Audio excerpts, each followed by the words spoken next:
So I've just come back to Camp Monty, and I'm quite lucky.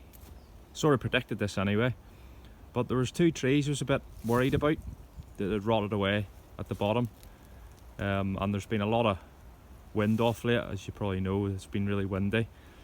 Not so much storms, but there was a few storms before earlier on in the year, well, last year now, and that's probably not helped these trees. But I judged that this one here, it was very ropey. The whole sort of bottom of it had worn away, and you can see there that it's pretty dead.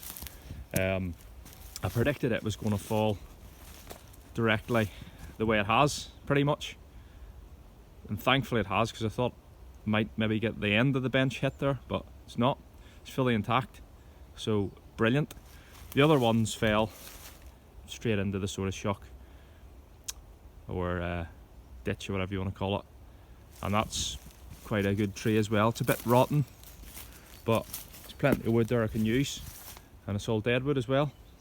It's really handy having that one so close to the camp falling as well. It's actually done me a lot of favours, because I've already managed to get loads of dry wood off it, and I'll be able to saw that down and use it, or else just leave it as is as well. I've got another bench and I didn't even have to do any building, so brilliant. So that one, this was the one was really worrying me for quite a while. It's a big old tree, but you see there before, previously, the top's sort of been ripped out with the weather. That's a bit of an issue with Camp Monty. A lot of these trees are very high, and the wind does get to them quite easy. They're quite exposed, but it is a good camp. It's quite dry, especially in the summer with the big tree there when the leaves are back on it. And that's why I built my camp here. So that's why it's important to check for widowmakers before you set up your camp. And if push comes to shove and you really have to stay near there, make sure you know where they're going to fall.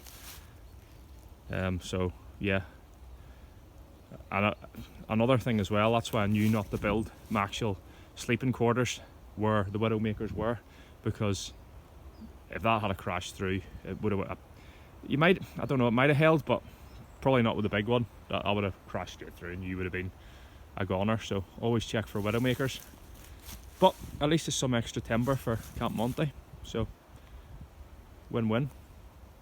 Just unfortunate the tree had to come down, but I think that one's been dead for quite a while, and these things just happen. It's just nature taking its course.